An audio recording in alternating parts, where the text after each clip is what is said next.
everyone. Welcome, welcome.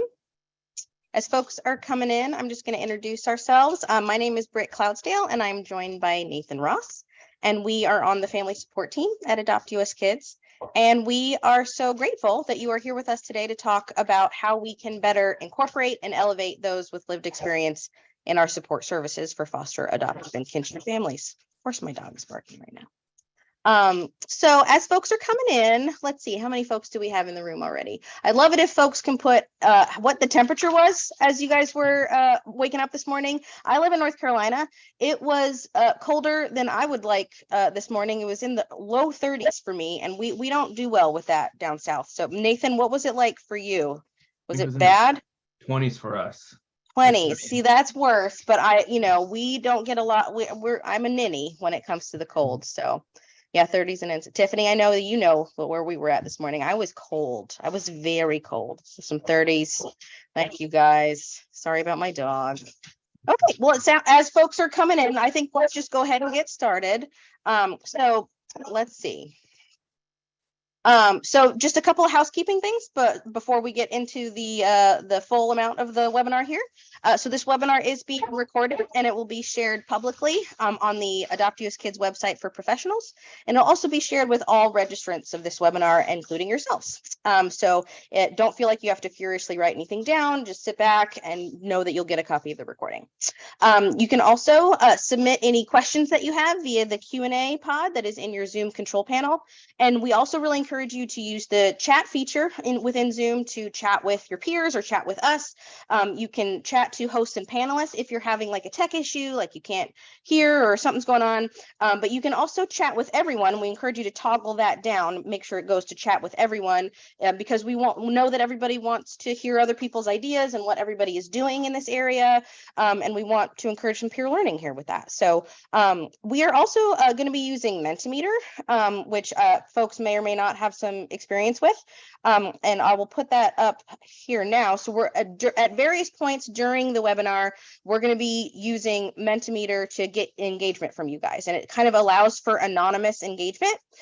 So you can either within the same device that you're using on Zoom, you can open up a browser tab and go to menti.com. And Becky's also going to put the direct link, yes, she already did, in the chat. And you can use this code to get you oriented to the right presentation, or you can use this QR code if you want to be on your phone or something like that. All things equal, it'll all get you there.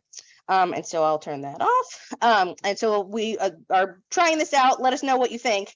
And then with that, please also complete a survey that is going to be coming to your inboxes shortly after the webinar closes. You're going to be getting an email from AdoptUSKids Evaluation.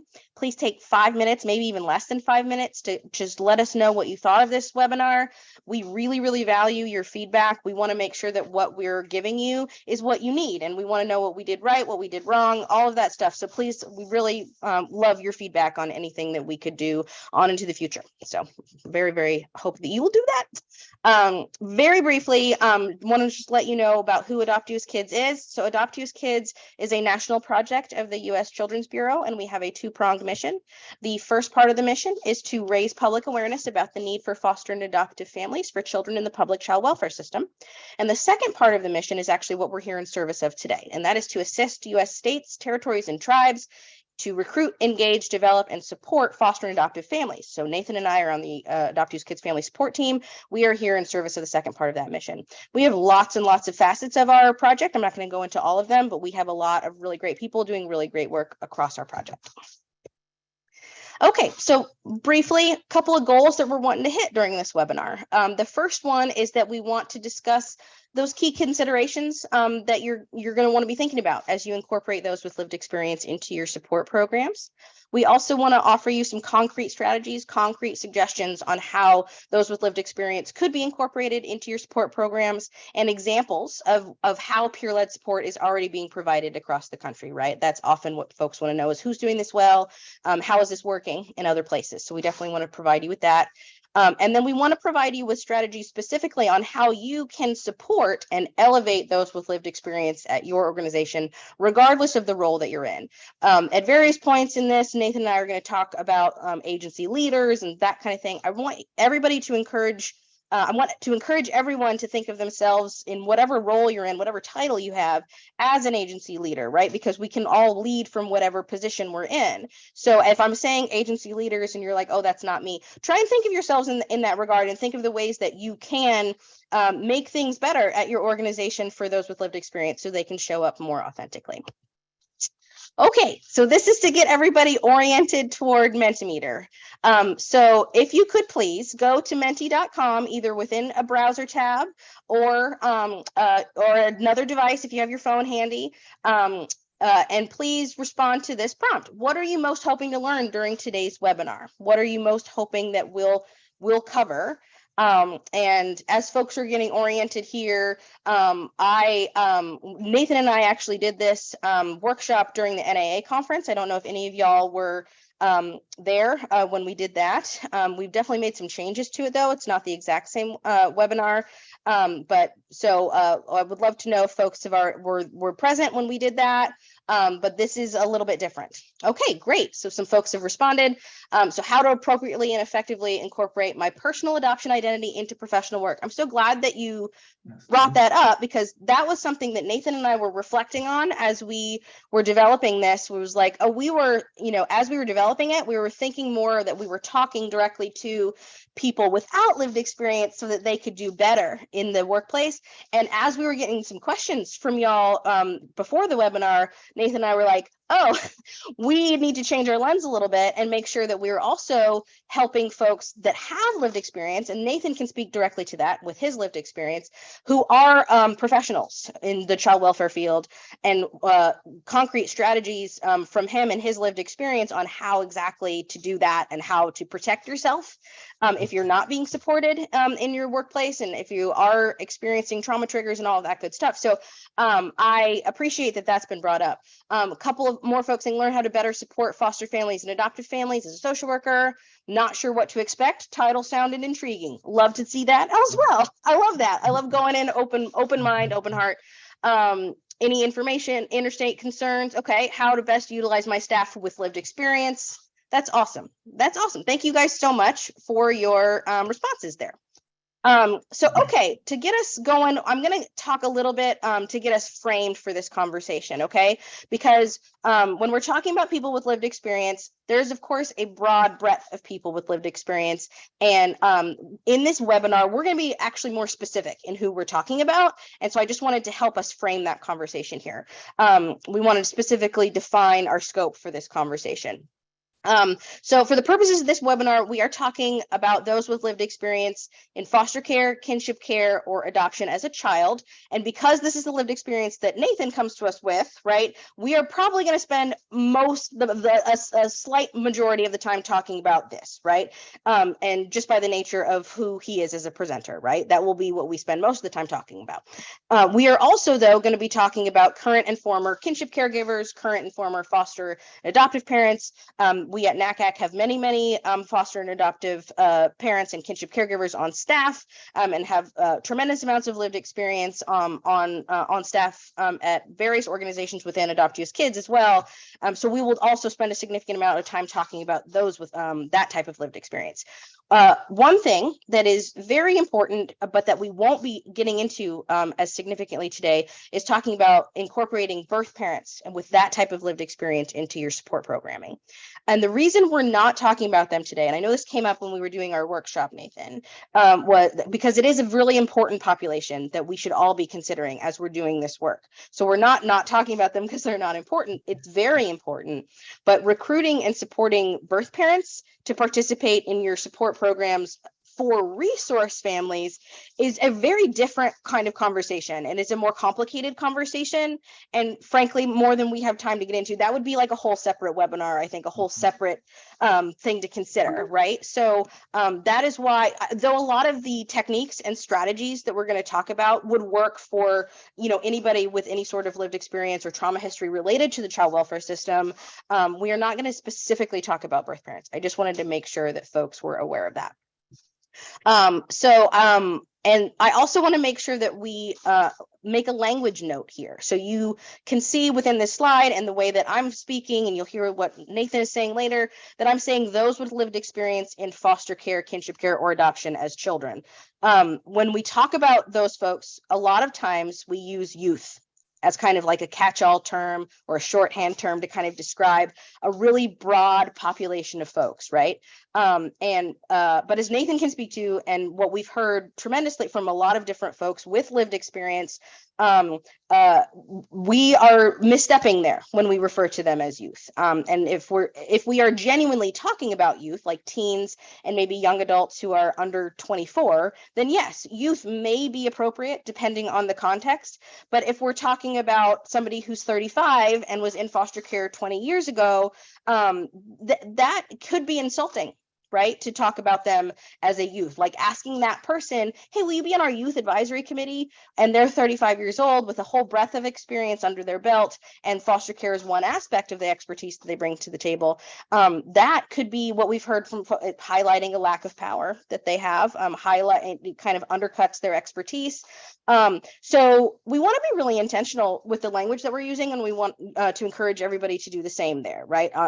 To be really specific, if we are talking about youth, we're going to spend a little bit of time later specifically talking about youth, meaning teens who might still be in care, young adults who might still be in care, or who have been adopted or have aged out. But up until a certain point, after that, we really need to not be using the big Y word anymore, unless we really are meaning teens, young people, right? Okay, so I just wanted to kind of make a note there.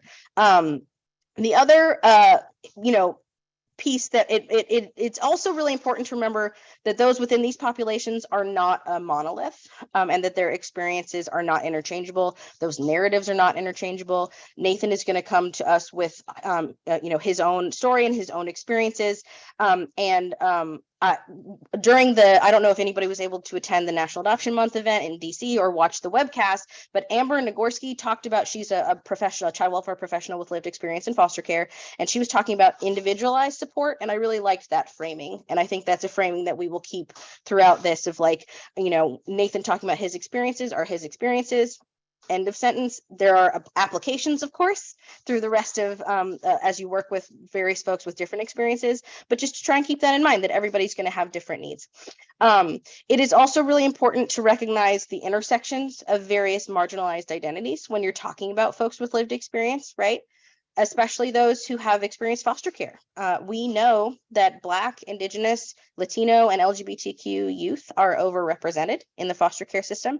And this means that when you are seeking out those with those experiences, they are more likely to have those identities, right? And this means that your work to make your workplace better for those with lived experiences is inherently connected to your DEI work, to your cultural competence work. These are not separate conversations. These are interconnected conversations. So just some framing to get us started for today.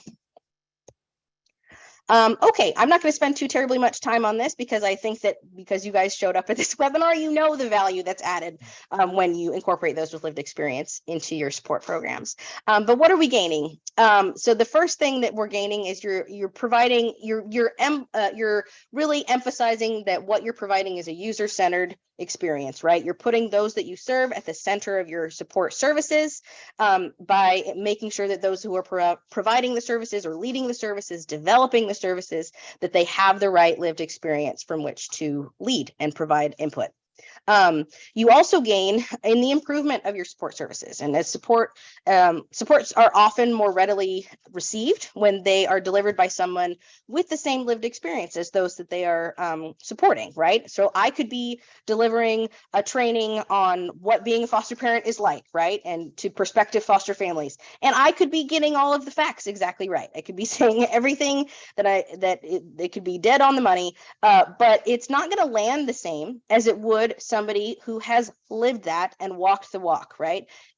Every piece of information is going to land better if that person has lived experience and is able to speak directly from their experience and train those people. So you're building on it improves your services overall. It also helps your organizational culture as long as we as leaders will allow it to help our organizational culture. When you have staff and volunteers and leaders and advisors who are directly impacted by the services and by the child welfare system at large, you are going to have better eyes on where you've been misstepping, on where you could do better, where you've been missing the mark. And with leaders who are ready to hear potentially some hard things and do hard things, this can really set up your organization for success, both in the short and the long term. So, okay. So why is everybody doing this? What are the barriers to making sure that you're elevating those with lived experience?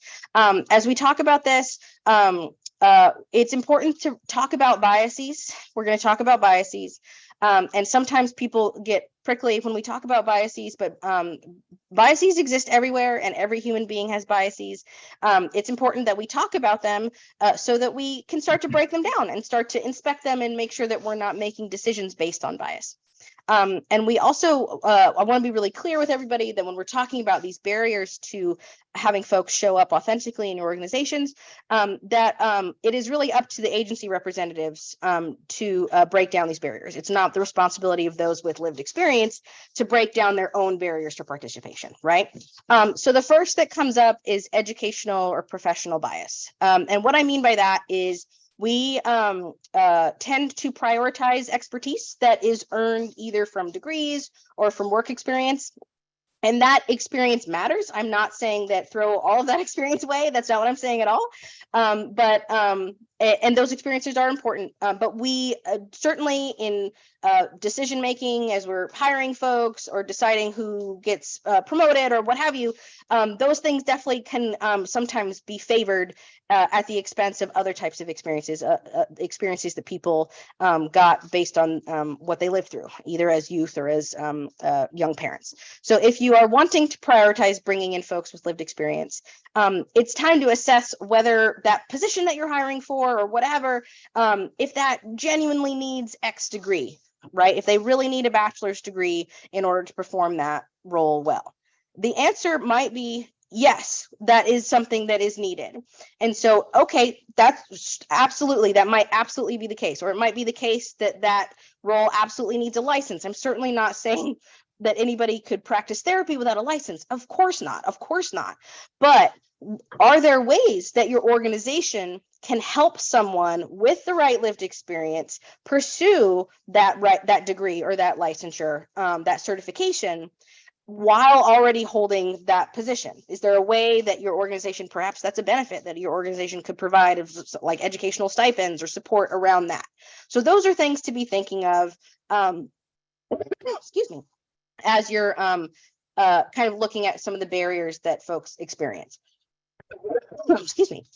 Another thing that comes up is that peer-led support is often deprioritized. A lot of the services that folks are most likely to think of that kind of bubble to the top when you're thinking of peer-led services, stuff like support groups or mentoring services, those can sometimes feel a little more informal than the services like, than therapy services or, I'm so sorry, y'all, than respite services or anything like that. So that kind of deprioritization, and it can kind of lead us to, when we are having to make really difficult budgeting decisions, to kind of make those the first that get put on the chopping board, unfortunately.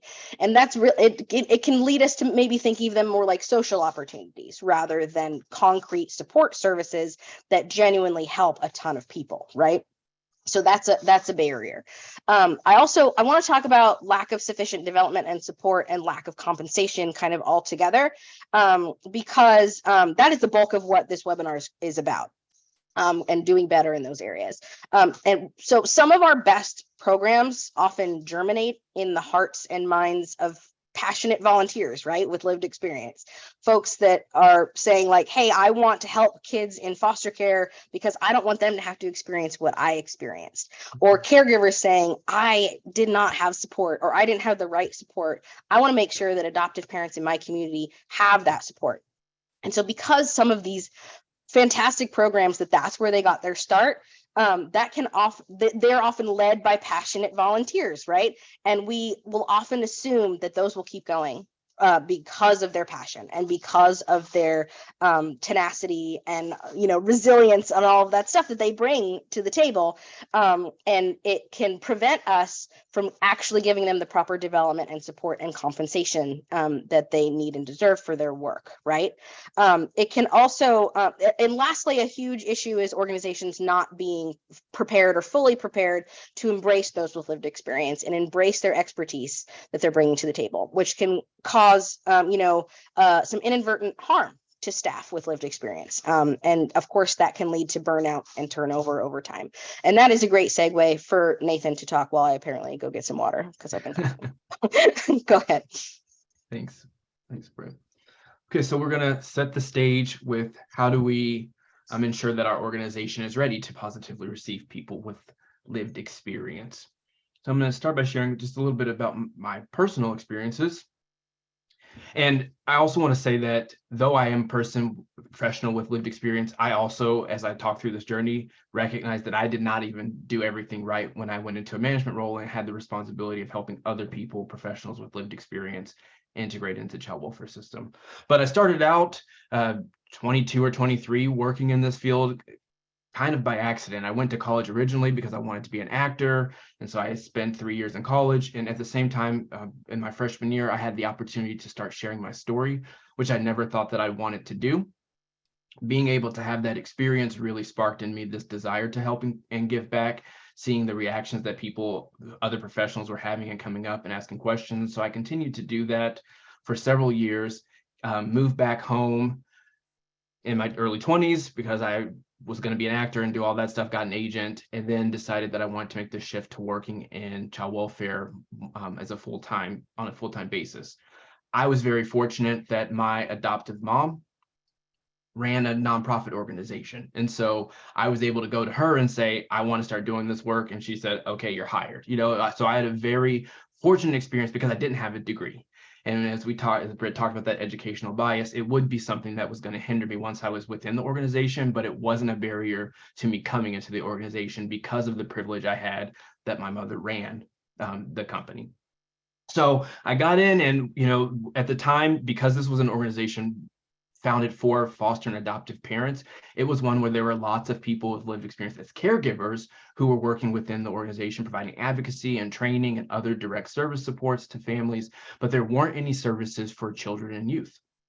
And so that was my first mission, was to have that type of program. What does that look like? And so I was tasked with building a mentoring program while also continuing to share my story. And so I started to get these experiences of professional development that I didn't have, and I was fortunate to have those opportunities. But the piece that no one was aware of that needed support, and even I wasn't aware of, is how do we support my story part?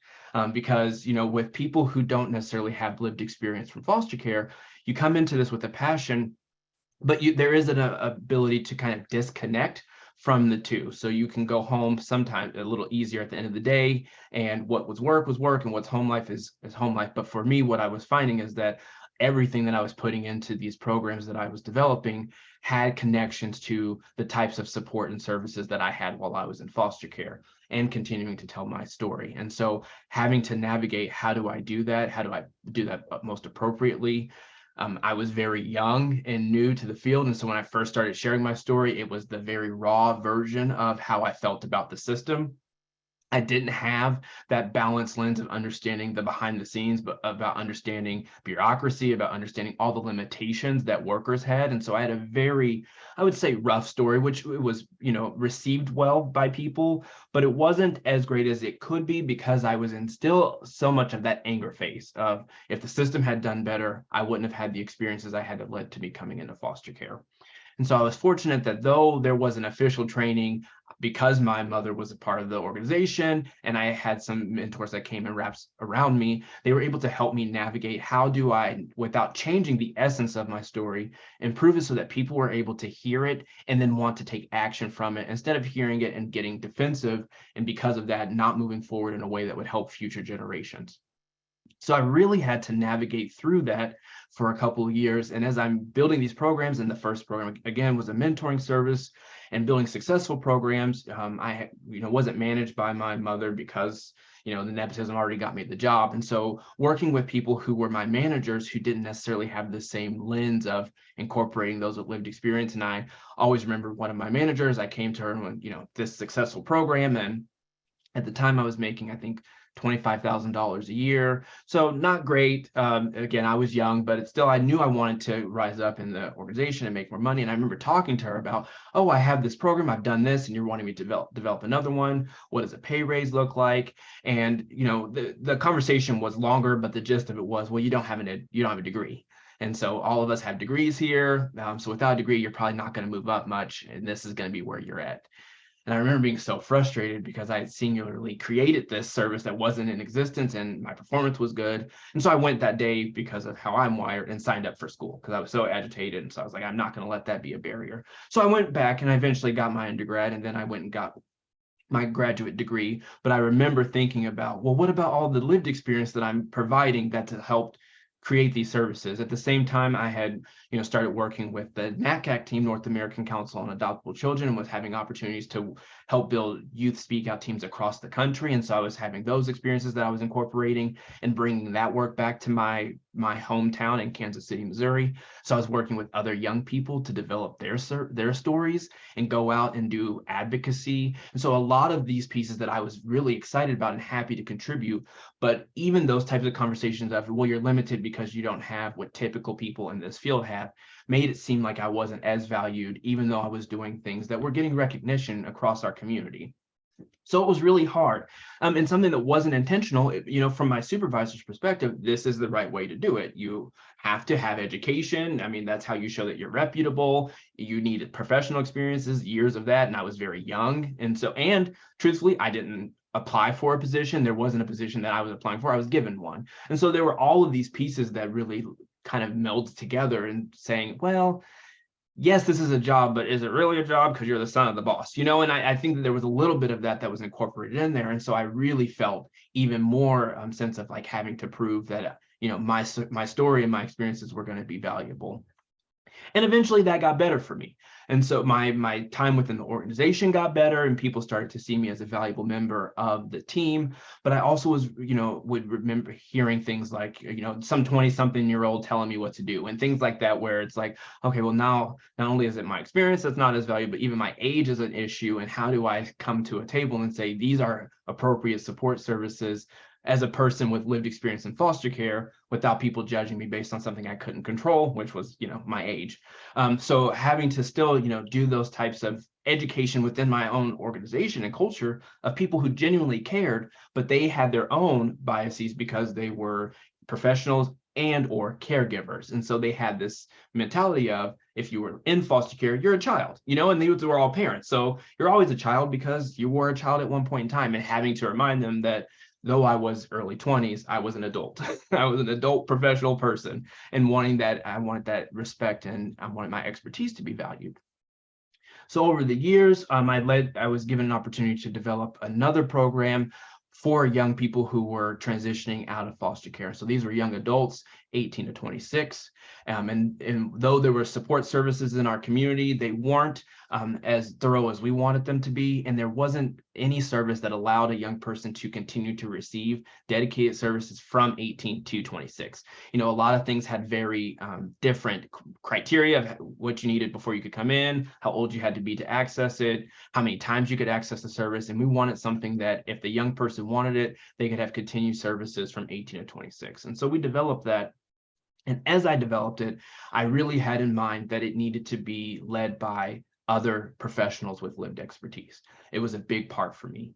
And so I went through, and as I researched and did all the other things we do when we want to do create new programs, assessing our community, seeing what's there, how we're going to get funded, all those pieces, I made sure to write it in such a way that our first priority was staff had to be people with lived experience. What that meant for our organization was completely doing something different, because though I was a person when I first started that didn't have a degree, in order to move up, I got my education and I earned my seat at the table through my efforts and my education, like following the rules. but we weren't going to necessarily have people in this role, though they were going to be professionals who had a decent salary. They weren't going to be people necessarily who had the degrees. And I had to do a lot of working within our infrastructure and within with our administrators to talk about, this is what's important and this is why it's important. We wanted people who have this lived expertise because we know that they're going to better help these young people navigate what it's like being a young adult out in the world when you have a potential trauma history or when you have other histories that you're trying to navigate. We know social supports are important, but we also know that as people with lived experience, we know that during those young adult years, as you're developing identity, some of those supports might be shaky. And so you need at least some type of opportunity that's consistent for you. And we wanted our people with lived experiences, our professionals, to be able to help navigate that. So we hired our first team of people with lived expertise. And I was fortunate that the first team I hired in Kansas City, they all had degrees. And the first people I hired in our branch location all had degrees. But as we had some turnover, we started incorporating people without degrees, but with that lived experience. And that was a really big shift in the organization. We really started to dive into and see how some of our culture was not necessarily supportive of people with lived expertise who did not have the breadth of professional expertise the way we see it to know how to navigate professional situations. And so how do we merge, what a professional with lived expertise without all the social work lens coming in, how do we help them navigate sharing their story, doing the work, building professional expertise, while also acknowledging that there are some places where they might not have the same expertise as other people who went through the college, route, but they're still valued. And so we had to really navigate through that. We had to do a lot of internal conversations. And I had my team of people, with lived experience coming and saying, I don't feel as supported, or I don't feel as valued in these situations. And so it was a lot of work. And we'll talk through some of the more specific examples as we get into these later slides. But that was the lens that's helped me get to this place, is not only being a person that had to go through it, but then managing a team for several years of people who had to go through it and learning the lessons of, these are the pieces that would have best supported me and my team. I wish I had done some things better. I wish I had some better training as I went through it, because I think it would have set up the stage for a lot more people to be successful. And we wouldn't have had the turnover that we had, and we wouldn't have had the people becoming vulnerable without any support that we had as well.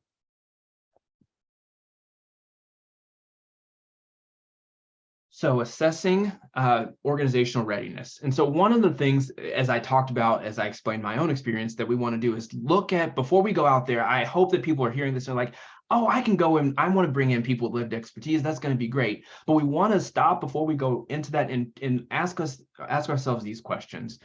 What are our staff and volunteers say about the organization's willingness to listen to and prioritize those with lived experience? And it's not just, oh, we know we want to serve them, we know that they need it, but really, how are we valuing what they're saying and what they're telling us we should do and could do to best support future generations? And so we want to make sure that we're asking ourselves that. When you go and talk to your staff and your volunteers and you're talking about people with lived expertise, either as people in foster care or caregivers, what are they saying? What is their communication about these two populations?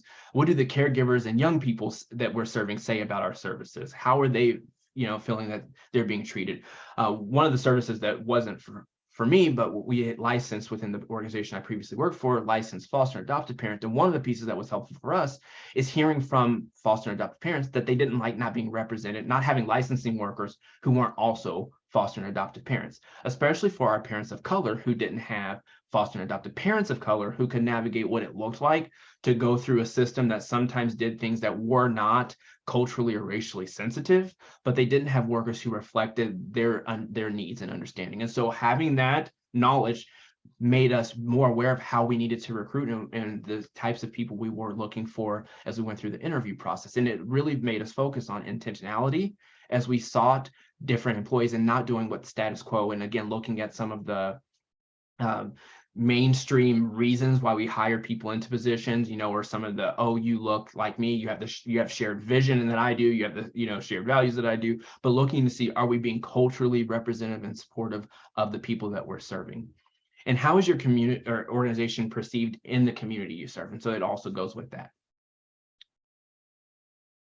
And what is your organization's culture. And so what are the spoken and unspoken rules of membership and participation? So this is where I talked about hearing those pieces of like, oh, some 20-something-year-old telling me what to do. And that was a common phrase that I heard a lot of time when I was working within the organization in the beginning. And I had other colleagues, not even those with lived experience, but who were young. And we would talk about how it was hard to come to a table with people who were older than us and share our expertise when we knew that there was this unspoken rule that if you were under the age of 35, you didn't know anything, and so that was really hard. And so having to really work through and push that, and then adding in this lived expertise piece of, if you have lived experience, there's also this unspoken piece that you must still be a trauma baby.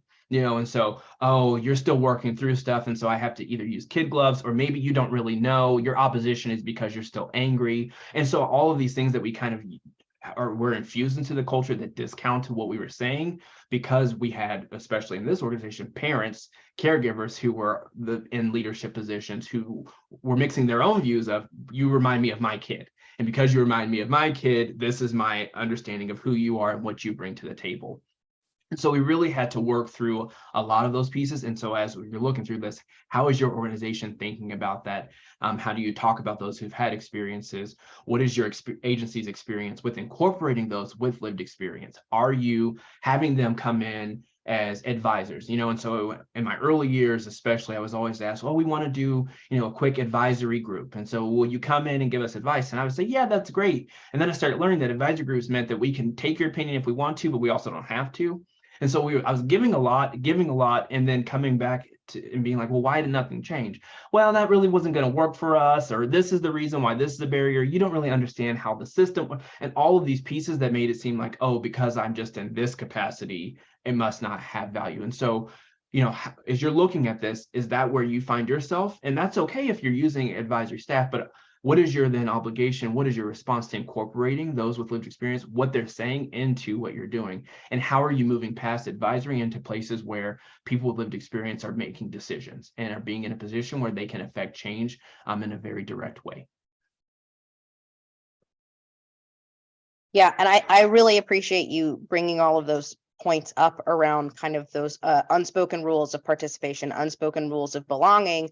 And that really goes to the how, bias is we treat it as a dirty word, but it is something that we all have. And such an important part of this work is unpacking our own biases around that, right? Nathan, if you're open to it, we do have a question here from William about asking specifically how difficult it was for you to go back to school and get your degree in the midst of being a working professional. It was challenging because it was something I took on myself, and it wasn't, again, though my mom ran the organization, there was a hierarchy between us. And so as my mother, she of course supported me, but as an organization, they supported me and like, oh, we want you to go back, but there was no financial or additional support in that way. So I worked 9 to 5, and then I went to school from 5 to 10 o'clock every day in the very beginning, because I needed to get my degree. And then I moved to online, which still translated to about 5 to 10 every night. So I was working full time. And because I wanted to get my degree as fast as possible, I was going to school full time. So it was difficult. And, I found myself, again, I was learning about the field, social work field. I'm not going to say child welfare. I was learning about social work type situations while trying to do the job for the first time, as I was going through. So that was also difficult. But I was a person, because of who I am and my stubbornness, and I don't like asking for help. So I missed opportunities to really go to my team and supervisors and say, I am stressed out. And so I went for a couple of years, and then I had several life events happen that really made it hard for me to continue. And so I stopped going to school again. And then fortunately was able to go back and finish my degree, but it was not a smooth process, and one that I was fortunate that I did not have children, and that I had enough income that I could take care of myself. So I didn't have a lot of obligations that allowed me to then navigate both of these things. But it still was a little difficult. Yeah. I'm wondering if other folks who have shared that they are on here who also have lived experience have similar circumstances, and you're welcome to put that into the chat if you guys are open to talking about it. And I am going to move us forward here. So as Nathan was just mentioning, one of the key ways that folks with lived experience are often brought on, especially in early stages, are in this advisory capacity, right? You're talking about your committees, your work groups, your content review, and all of that stuff. And as he already mentioned, there are some common pitfalls in this area that you want to be mindful of. It doesn't mean don't do advisory groups. That's bad. That's not what we're saying at all. But it's important that you have a plan of how those people that are on those advisory groups, on those boards, that how you're going to support them, especially if they're proposing changes that are not maybe in your control to make, or something that's just outside of the scope of the project that you're working on, or the area of your organization's expertise, or what have you. It can be really demoralizing, especially for younger people who are kind of joining our, as Nathan had mentioned, of wanting, like, hey, I want to, things are bad. I want to fix things. I want things to get better. And it can be really demoralizing to then come kind of running up against a wall of all of the ways that won't work, or we can't do that. And something that I wanted to kind of mention within that is we can get really insular in our organizational thinking and in our industry thinking within child welfare, and we can end up doing ourselves and those we serve a disservice because we kind of end up stuck kind of using the same tools, using the same lenses, and the same approaches to problems. The thing that especially people with lived experience can bring is fresh takes, and some of them aren't going to work. Yep, absolutely. Some of them aren't going to be feasible, but you need to have a plan in place for supporting folks who are providing you with this advice. A common pitfall that comes up that I'll share that I fall into with Nathan all the time is within our work on the AdoptUSKids project is this kind of content review piece, right? Where I will ask him, because Nathan is awesome and he has the right lived experience that I need this lens, and I will, sometimes ask him to review things that in my view are done, right? In my view, we're done working on them. And then he will have feedback that's like, you're not done. That happened recently on a discussion guide that we were working on promoting positive racial identity for children in transracial placements, something that he has direct lived experience on and that I don't. And so we needed a willingness within that context to go back to the drawing board. And that's what we did. We went back to the drawing board because something that I thought was done wasn't done. We had more work to do on it. And so as you're, incorporating those with lived experience into in a more advisory capacity, having a plan in place of how you're going to let them know how their feedback was taken, let them know what changes were implemented and what couldn't be implemented and why, and making sure that advisory groups are only as good as your willingness to do something about it. And of course there are plenty of agencies that are doing really well in this area, and that we always need to be mindful of, if we're bringing in folks with lived experience, well, okay, do they feel like, especially within these groups, if you're talking about actual young people, right, teens or young adults, do they you've put this policy through and they've reviewed it and they gave it the thumbs up. Did they actually feel like they could disagree with this group? Was there an unspoken rule that anybody in the room who's under 35, as Nathan was mentioning, is that their opinion is null, right? Or are they able to drive change in any way, right? Or is it safe in that environment to offer a counter narrative to disagree? These are all questions that we need to be mindful of and proactive about addressing when we're talking about having folks participate in an advisory capacity. Okay.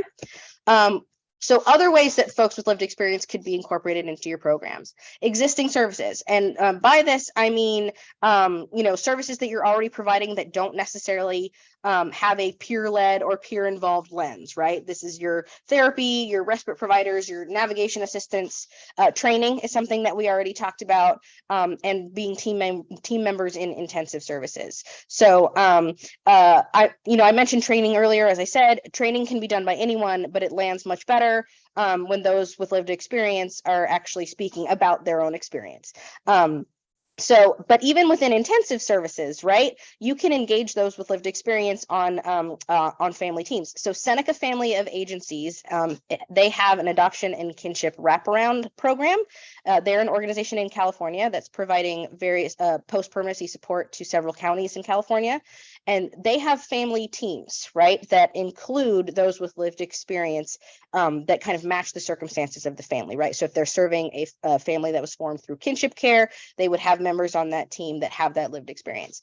We're talking about high intensity services, right? These are family preservation services, true wraparound services when families are at risk of guardianship or adoption dissolution or foster care reentry, those things, right? High intensive, high need services, and they still find a way to incorporate those with lived experience, and they are, they can draw connections between positive outcomes when those with lived experience are involved. So that's one example that I think is really a useful one. And another way that you can incorporate those with lived experience is in the specialized peer services. And as I just said, these are kind of the things that kind of bubble to the top when we're thinking about, incorporating those with lived experience and how these are more effective when those with lived experience are providing them. Your peer support groups, for parents or for children and teens who are currently in care or have experienced adoption or guardianship or kinship care.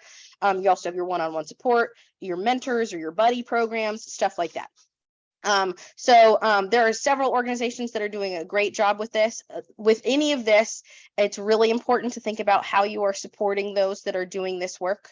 And I'll mention that AdoptUSKids has a full parent group leadership curriculum. So if you are bringing people into the fold with lived experience in your agency, you want all of your support groups, all of your mentors, all of these folks, all of your navigation folks to have lived experience, we have a full 5-module curriculum that is free and you can use right now to help you train those folks on those concrete skills that they will need to facilitate support groups.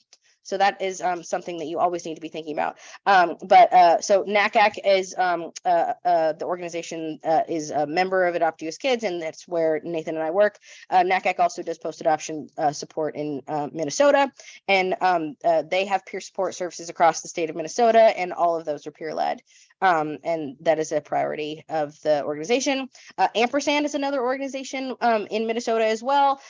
They are led by those with lived experience as well, and they have a really well-known peer mentoring program. That's definitely an organization to look at.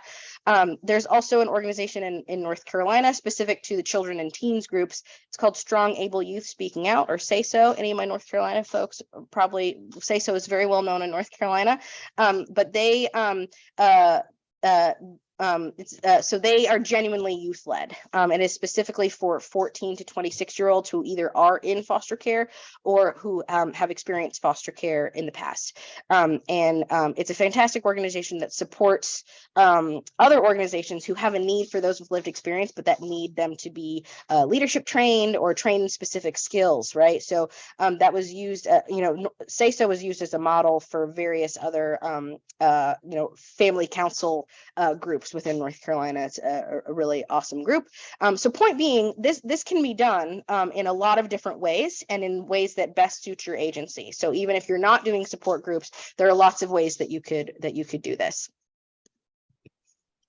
Okay, so back to Mentimeter, everybody. I'd love to know how you are already incorporating those with lived experience into your support programs. This is how we are, let's learn from each other. Let's learn what you guys are already doing. What's already working in your agencies to incorporate those with lived experience. How's that already happening? And I see within chat, Duchess, I have to agree with you on point about bias. A lot of people's biases are reflected in their behaviors professionally. Yeah, bias can be really difficult. And I think as we are talking more about bias as a normal thing, as not a thing to be ashamed of, that's how we start to unpack them and start to peel them apart and stop making decisions as a result of our biases. Okay, so we have former foster youth, now adults, Giving training, that's awesome. Adoptive parent panel at the end of pre-adoptive training. I love that.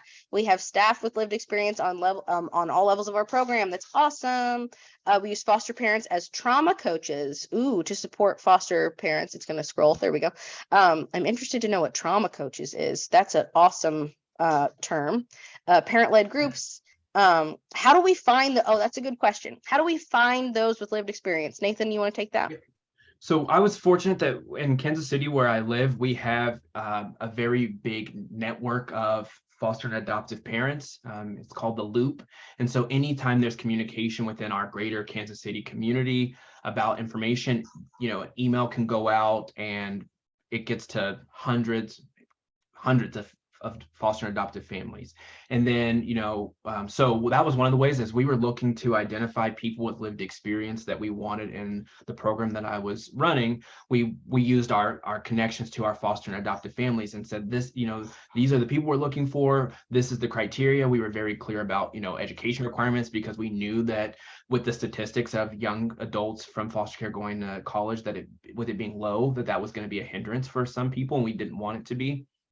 So that was one way. We also partnered with all of our private agencies and some of our public ones, but our public ones tended to lose contact with our young adults before they were at an age where they could join our organization. But we still wanted to make sure that everyone who we knew within our sphere that had a connection to young adults knew when we were recruiting, so that we would always go out and do that. And so not only is it showing what you're looking for in staff, but it's also helping them understand how you're going to support them. So that ended up helping us a lot with getting people with lived experience. We also used Indeed, and so we were able to use some of the standard stuff, and then we had to be very careful with the wording we used on our message boards, and we had to talk with HR, and we had to make sure we also talked with our legal team, because we didn't want anything to come out as potentially discriminatory for people, though we knew, so we used a bunch of those methods. Other resources, especially on the caregiver side, would be your foster adoptive parent associations. Most states either have a statewide one or regional ones. Some are more active than others, but there's a lot of really awesome independent groups. And actually, AdoptUSKids has post-adoption support pages that by state and territory. So you can absolutely go on, and it will have, if there's an active foster adoptive parent association in your state, it'll have that listed on there, and I can include that in a minute when I don't have a million things. I can make sure folks have the link that they need for that. But that is usually a great place to at least start. There's also the people that you're serving are presumably a good link to those that could potentially serve within your agency. That Nathan talked about how his mom led the agency. That there are lots of ways that people that you're serving can also become involved more concretely, less informally, in your organization.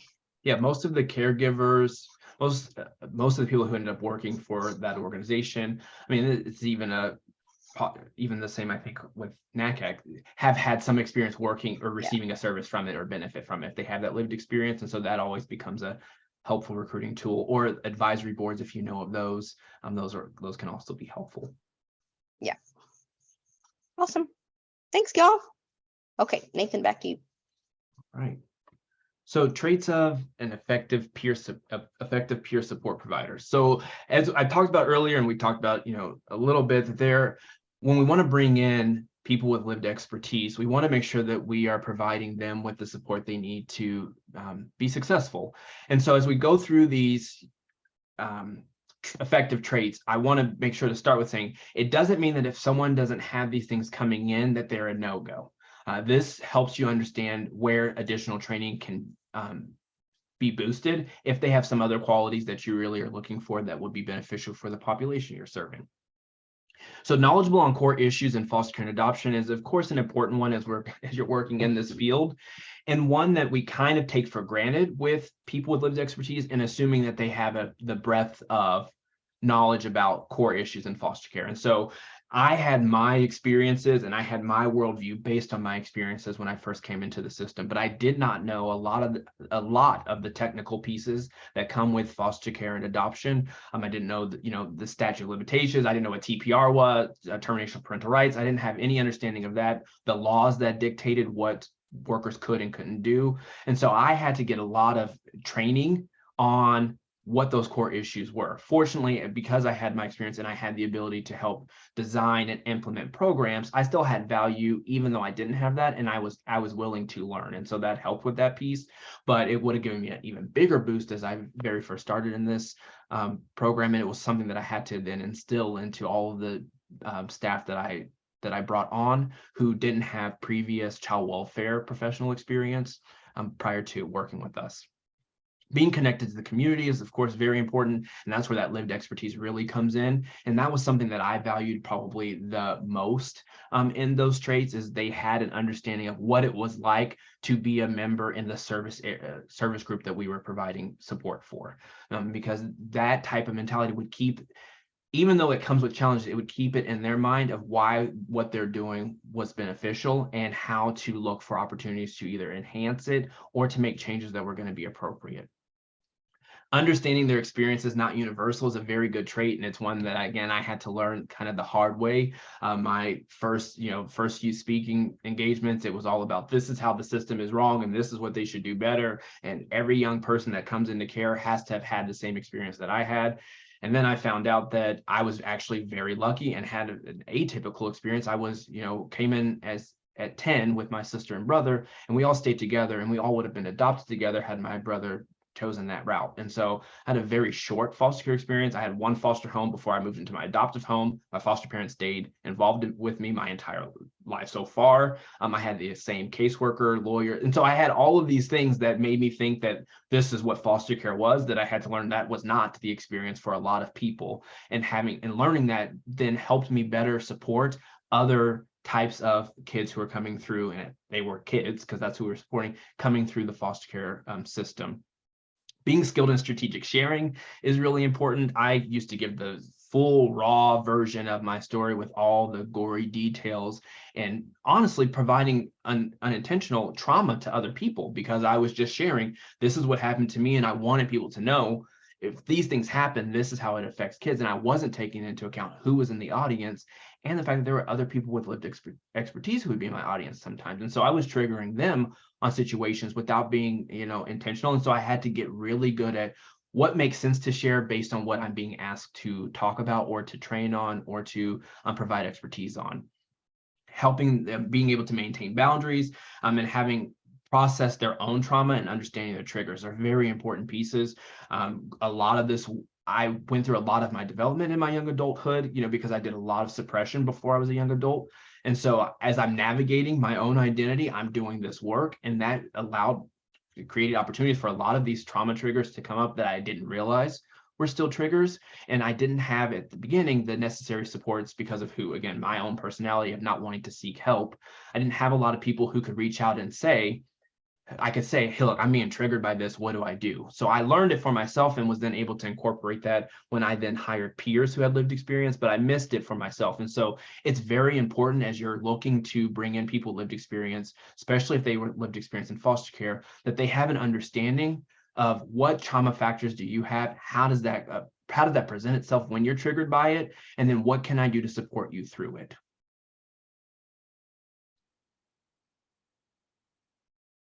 I'll just jump in there. Sorry, I was having trouble finding my unmute button.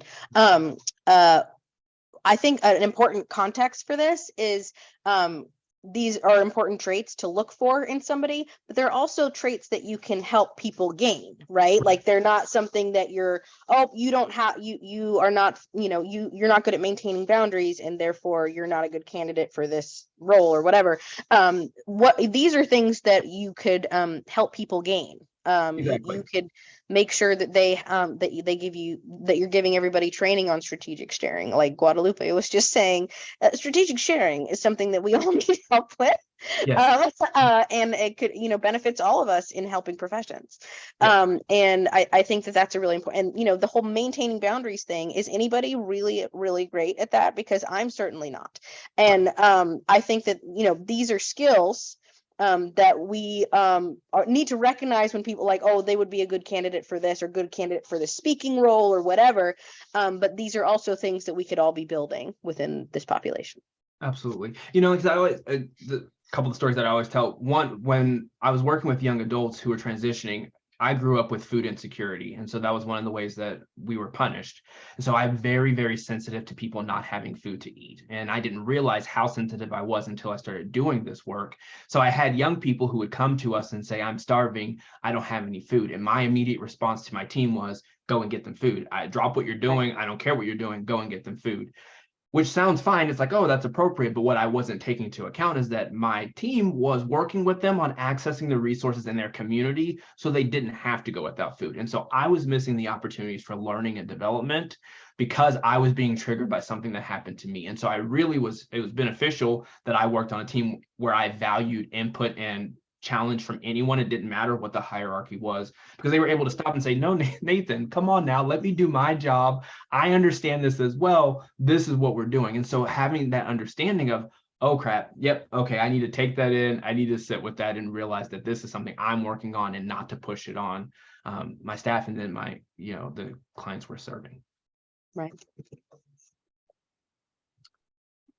Okay, so supporting and elevating those with lived experience. This is still me, right? Yep. Okay. Yeah, so we want to provide training and development. And so some of those pieces are the core issues. We talked about, that understanding of foster care and adoption. So helping understand trauma, racial identity, fetal alcohol spectrum disorder, grief and loss, all the core things that we all go when we go to conferences. There's almost always a session on one of these topics, helping our people with lived expertise on either caregivers or from foster care learn these pieces was really beneficial. I found for myself, not only did training this help the staff that I had, but it also helped me reinforce and understand some of the things about myself. And so when I took them through this, it was not only to help their clients, but to help them understand how these issues might affect their worldview and how they approach the work that they're doing. And so it created a twofold process with the training. They also need training on role-dependent skills, such as group facilitation. And I like this point because I think it also addresses the education bias. And what I have learned, I value education. I got my degree, got my graduate degrees. I'm glad that I did. I learned a lot. I also have learned that there are a lot of pieces to this work that can be taught during the work. And so there are some core skills that we want them to have, but a lot of this we can teach on job or in preparation for the job. And so these role dependent skills like group facilitation are pieces that we can take time and say, because we want to do something different, because we recognize that the statistics for people with lived expertise going to college is too low for us to necessarily go the full education route. We are going to invest in agency education, so we're going to incorporate and infuse this in so that they have what they need. And of course, we acknowledge all of the pieces that we have for our agency standards and policies. As I was doing this work, we were going through council and accreditation. And if anyone's gone through that, it's a massive undertaking. It has a lot of criteria and has a lot of dependence on those education requirements. And we were still able to do this role, have a full team, 12 people who did not have education and still pass our council on accreditation because we were able to meet all of the markers that come with that education and we're able to talk to. This is how we support the continuing development of our team. So I want people, if you're thinking, oh, what if we have these accreditation type things, there is almost always a way, and we were able to help infuse that. And so again, the strategic sharing pieces, guidance around difficult topics or conversation, and self-care is a huge one. It's huge for all of us. We know, again, it's one of those core sessions you're going to see if you go to any type of training, is we talk about self-care, and it's hard. What we have to recognize as we're doing this, and you can even go into the next slide, Britt, what we have to recognize for self-care with young people or people with lived expertise or caregivers is that there really is not a separation between personal experience and professional experience. Like when I'm working, I'm infusing my personal life, which means that when I stop working, I still have my personal life and experiences. So I don't get to just say, oh, well, my trauma's done at 5 o'clock. The experiences that I had that made me so passionate about this stop at 5:30. Ooh, I'm glad it's the weekend because I'm not an adopted person anymore. That doesn't happen. And when we have that kind of interconnectedness, it can make it really hard to not pour everything we have into this work on a continued basis, and to not be over involved in situations. And so we want to give, and we don't say no to our supervisors. We don't say no to our team members who ask us for our opinion on things. We don't say no to our young people who we're serving or our families that we're serving, because we know how it feels to not have support. And so we over support and we over invest. And so that can be a really big piece that we have to constantly reinforce for our people with lived expertise that are coming in. So in that support, we're talking about helping them navigate trauma triggers and secondary traumatic stress. One of my good friends who worked for me for a while before I moved on, she domestic violence was a big thing for her. She couldn't handle it. She didn't like, anytime she heard about a client experiencing it, her immediate response is, I'm going to go into the situation and I'm going to help protect that client. So that was her thing. As a supervisor, I was like, no, I can't do that. Not only is it because I care about you, but I also care about your children. And I don't want to have that call to them and say, well, your mom went into a dangerous situation. And so we had to have a lot of those conversations on how do we support our young people through something that's very difficult, but understanding that for you, what you're responding to is also things that happen for you, that you wish that people had been there to stop and support. And so we really have to have, that's a very difficult conversation to have with someone. And I was fortunate that we had built a professional relationship enough that we could have that. And I also had my own trauma trigger of food insecurity that they all were aware of. And so I also was able to talk through that, but helping them navigate and put that into perspective. And so we created a piece where whenever that happened for her with a client, she knew that her piece was to call me and be like, okay, Nathan, I just heard this.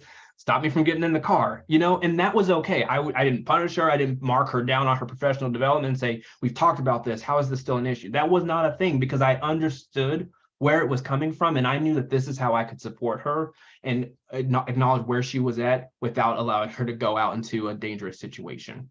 And that then goes into the developing boundaries and assistance in maintaining them. So I want you to have this boundary of not going out into dangerous situations. These are the steps that you can do. And one of them is call me before you do anything, and so having that work and then making sure that they balance their work life with their personal life as much as possible. So I can't have the story stop. That's going to be part of you forever. But what I can do is tell you, I don't want you to answer one email. I don't want you to take one phone call. If you can, I want you to uninstall everything that you have that's work related so that what you deal with is minimized. If there's personal stuff that you're dealing with while you're off work, I can't help that, but I can stop you from dealing with work stuff. And I want to try to stop you from dealing with work stuff. I was very conscious about when I was leaving for the day, my team needed to leave for the day. I don't like people working longer than I worked. And so it was, okay, I need you to go. Oh, well, this is happening.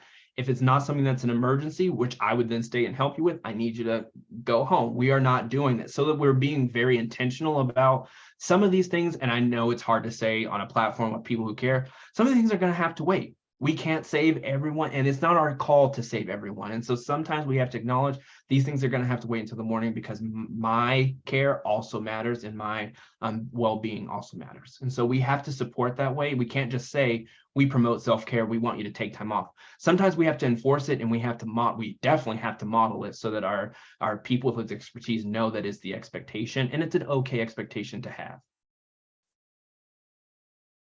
We have to look at appropriate payment and compensation. And so again, it gets hard because we think, well, if you don't have a degree, you don't really have the expertise to do that.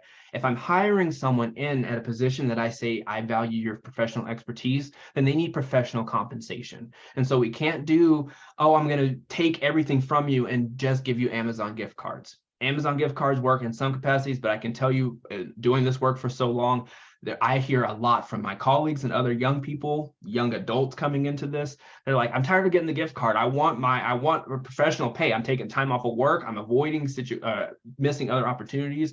I want to be treated as a professional. And I'm sitting around a room of professionals who are getting paid to be here. And so we have to make sure that we're matching that. And we are acknowledging that they are professionals with lived expertise, not young people with lived expertise, not children with lived expertise, they're professionals with lived expertise. And I'm even challenging myself with that and trying to change my own language so that as I'm talking, I'm saying professionals with lived expertise. I know that's how I want to be treated. I'm okay sharing my story. It's why I do what I do. But I also want people to understand that I'm a professional when I show up here, and so I don't want it to just be lived expertise as if it's a separate other type of situation. And that includes then removing barriers so that those with fewer resources can participate. One of the things that we had to do for our people with professionals with lived expertise when we were doing this job was helping them understand payment, because we were dealing with young adults who were navigating transportation issues and childcare issues and all these other things because they did not have the degree. They had limited options on professional development prior to this job. And so they didn't have savings. And all the things we know happen to, again, young people who age out of foster care without supports and resources. And so what we were seeing is, because we valued that expertise, we needed to then support them so they can continue to provide it in an appropriate way. And so we did a lot of changing with our own policies on how do we support. If I have a staff member who's struggling with childcare related expenses, or is struggling with not having enough food, or struggling with pay period stuff, what can we do as an organization to wrap around? And so we gave access to all these types of things that you wouldn't think to do without having that experience. I could have very easily said, well, if you can't do the job the way we need and you're having all these issues, you can't work here. But I knew that that wasn't helpful. It wasn't appropriate. It wasn't going to meet what I needed. And so I needed to infuse into there how I want our clients to be treated, how I want the people we're serving to be treated. I'm going to treat the professionals with lived expertise as well.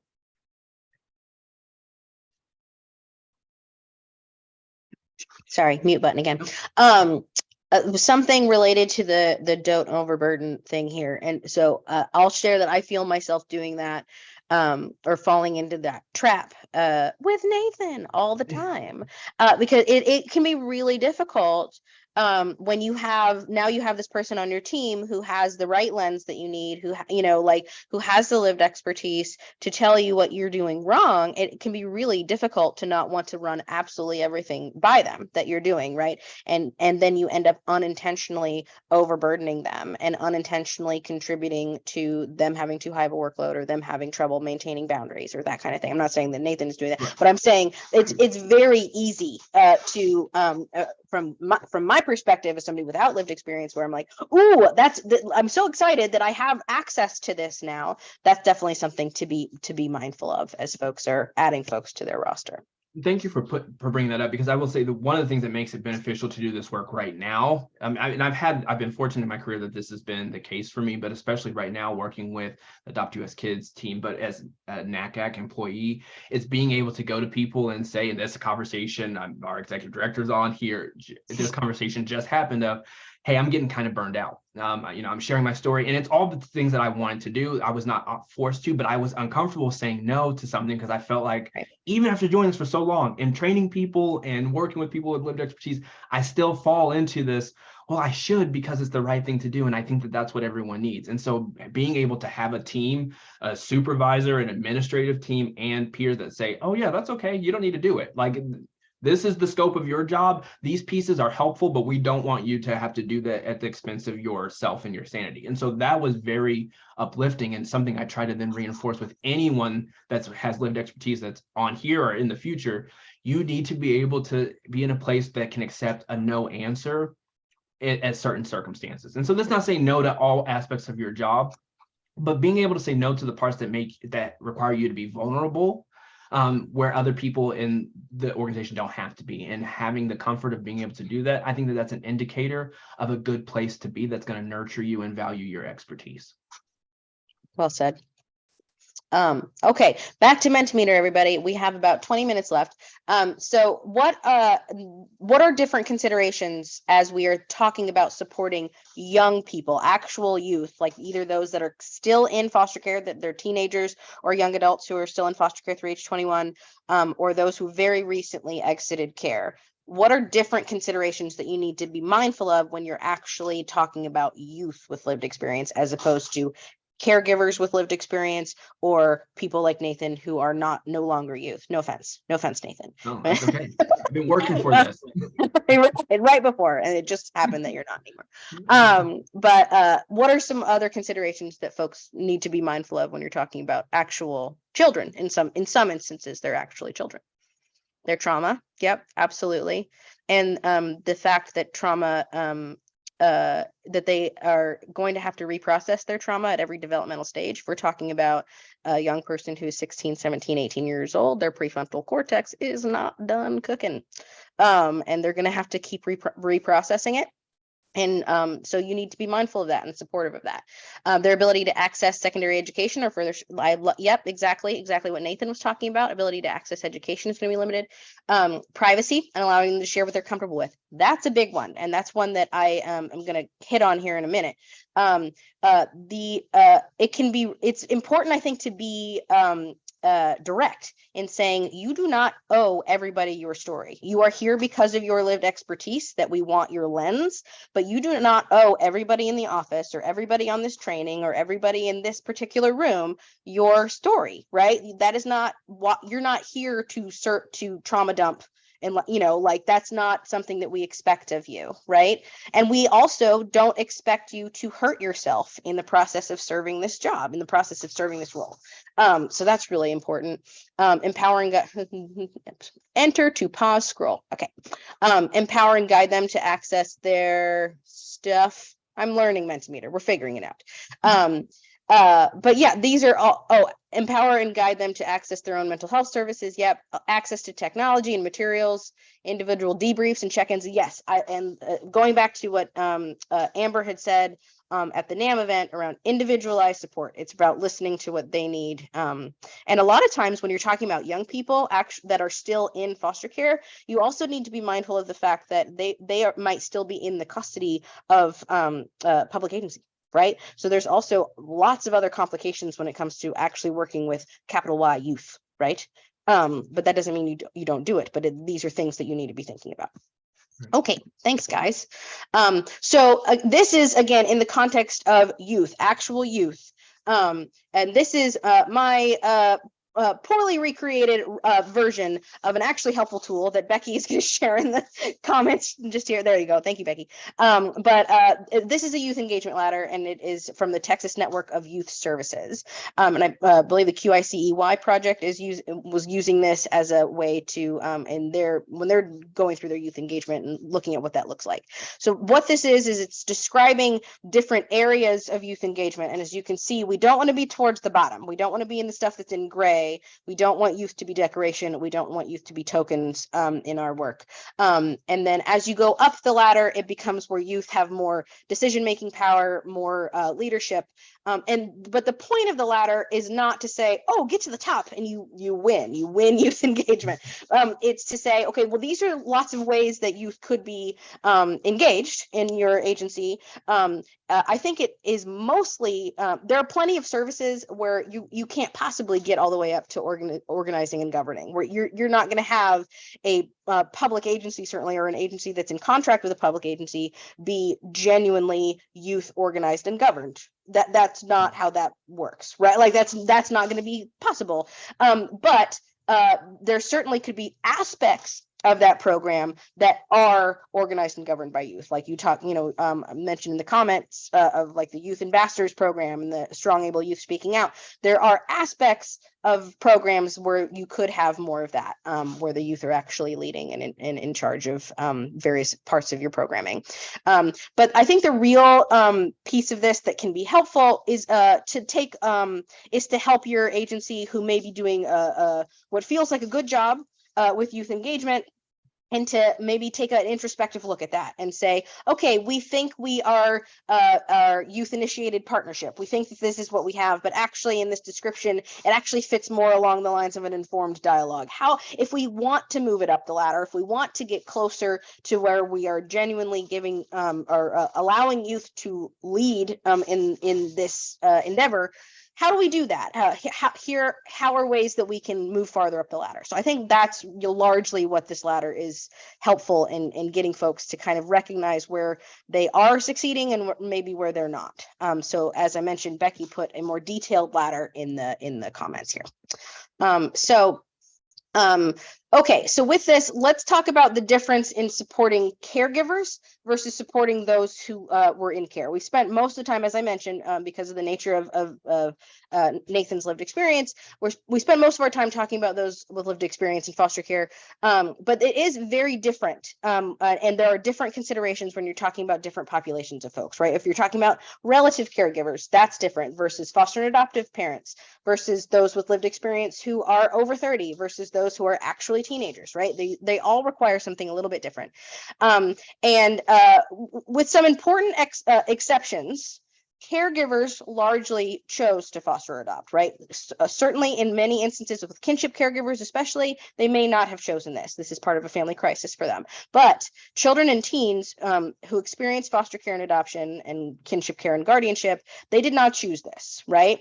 And so that's an important component of the guidance you provide to caregivers who are in your agency, who have lived experience as caregivers, is to be mindful about how they share about their own children. Nathan alluded to this earlier about the way that we talk about young people in foster care. And we know that many young people who've experienced trauma, it causes behavioral challenges, right? We know this. It's a fact. But it is also, it's important that we provide them with important guidance around strategic sharing, and especially around getting consent from their child to share some sensitive circumstances, right, if they need to. Many of my coworkers with lived experience at NACAC, when they are sharing during a training, they model that by saying like, hey, my kid, I'm about to tell a story about my kid. They're 25 now, and they know that I share this story. They understand why I share it with you, and I have permission to share it. And I really appreciate that, because it models for everybody of like, hey, I got permission to share this thing that happened 20 years ago with my child. And I understand that if I didn't have permission to do that, I wouldn't be doing so in this public platform, right? It's important that we help the caregivers with lived experience think through the like long-term implications of being so open with experiences that really do belong to the child. I definitely understand. I know that stories about my kids feel like my stories. I totally get that. But the person who is most impacted by that sharing is not me. It's my child. And so we need to help them with that. We need to help them also process any feelings of regret that they might experience if they feel like they overshared in the past, right? And also understanding that different circumstances may mean that more sharing might be appropriate in, for example, a support group where we have a group agreement that says, that nothing's going to be shared outside of this group.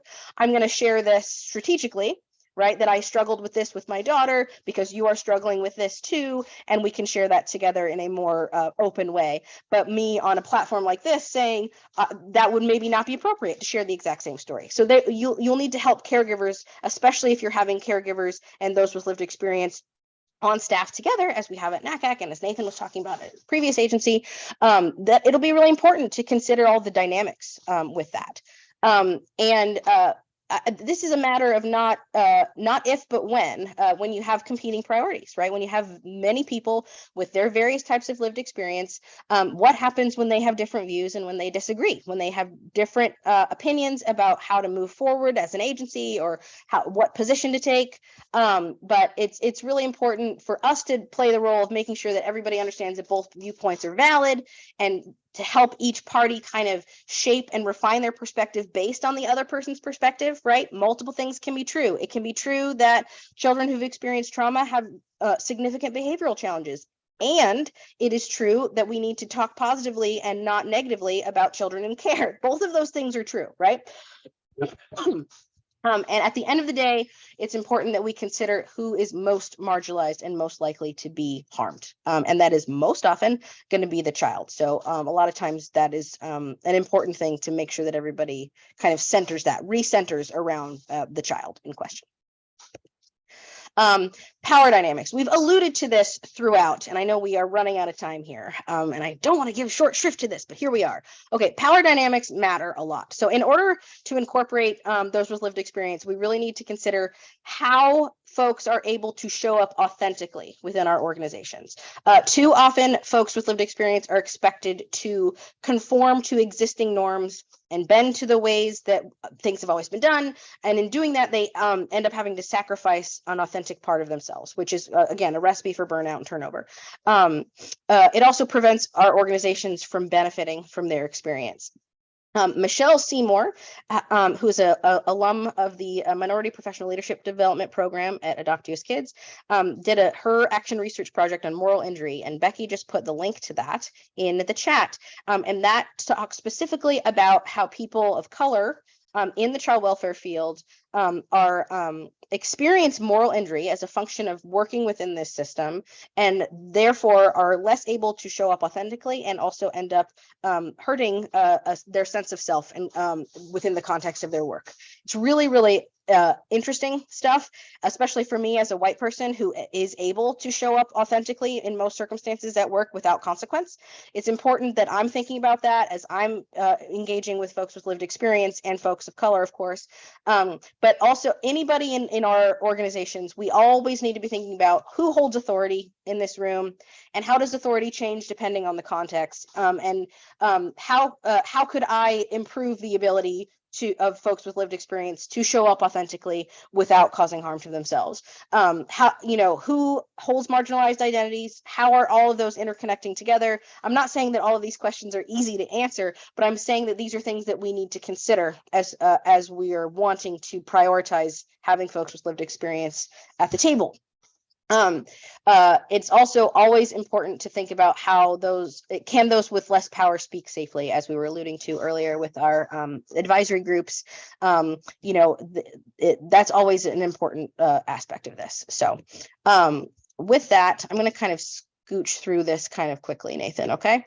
I want us to have like a growth mindset here. So we're about to close out the webinar. We can talk about all of this all day, but we want to encourage you, though we talked about a lot of like heavy, big things, there are always ways that we can move the ball forward. So what's one thing that you can do after this webinar, maybe in the not today, but maybe tomorrow or next week? What are things that you could do in the relative short term to help those with lived experience show up authentically in your agency? What's one thing that you could do? And as folks are doing that, I would love for Becky to put in the chat the link to the peer meeting registration. I do want to make sure that folks know that we have a peer meeting where we're going to continue this conversation, kind of do a deeper dive, and allow you to talk directly to Nathan and myself. But Nathan's the real person you're coming to talk to. And share what your challenges are and get some maybe specific help from your peers to help you with this. So provide them with as much support as possible. Thank you so much for putting that in there. Yep.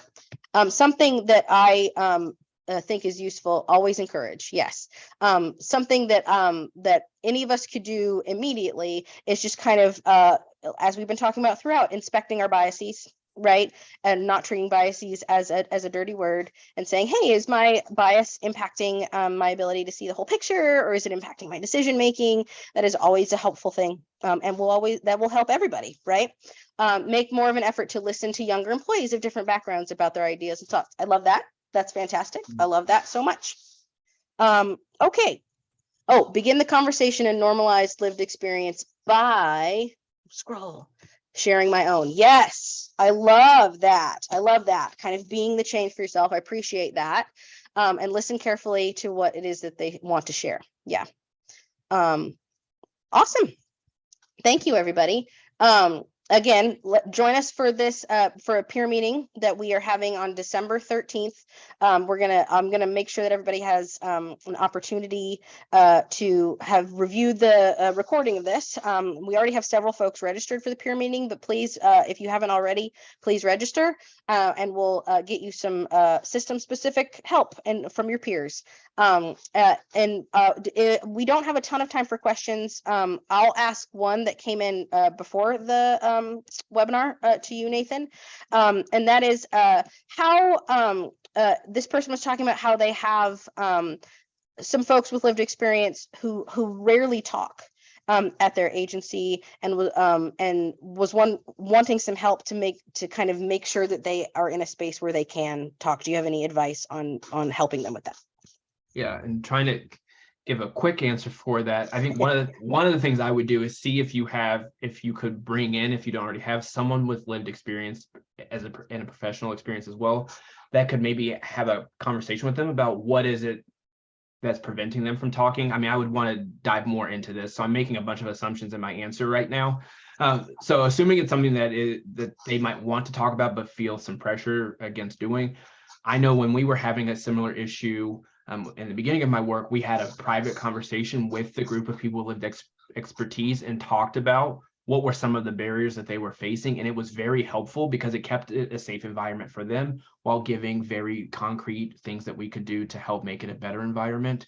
One of the pieces that they really felt was that there was going to be backlash if they go against the norms of what everyone was saying, because again, they were feeling like they were linked to some of that judgment. And so they didn't want to risk safety of their employment by being the people that stand out on a ledge without protection. And so we really had to get better about keeping an open dialogue that allowed for, again, challenging conversations without us getting, and without the group mob mentality. You know, if someone brings up opposition and they're the only one, everyone barks at them and tells them how it doesn't work. So that kind of private conversation where we could, it's not like a focus group, but it is an open conversation of what could we do to better support you and bringing your authentic self really helped us with some concrete ways to move forward.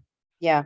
Alongside that, not everybody is comfortable speaking in groups, having, just in terms of the way that, introverts show up in our organizations. It's important that we have opportunities to say, hey, you can share your thoughts with me after the meeting via email if you want, if you need time to collect your thoughts. If you don't want to share in front of the group, having other opportunities to do that is always important. So I wish we had more time for more questions, but we can talk more about them during the peer meeting. I did want to make sure, as we're talking about how all of this is linked to cultural competence and DEI work, we do have a new tool from AdoptUSKids, and Becky, if you could put that in the chat, on how it's a tool to help you assess the cultural competence of your support services that you are providing. And it can really help you better understand why you are or are not reaching the families that you hope to reach, especially families of color. So I hope you'll access that. And then again, we do have many resources for parent group leaders. All resources from AdoptUSKids are free, so this is not a sales pitch, but we do hope you'll check them out at professionals.adoptuskids.org. One last reminder, this is me. Feel free to email me or call me or whatever you would like to do. We also provide capacity building support to states, territories, and tribes. So you're welcome to reach out about your system specific needs, and please fill out the email that is coming to your inbox momentarily. And with that, thank you so much. Y'all have a great rest of your day. Thanks for joining us. Thanks, everyone.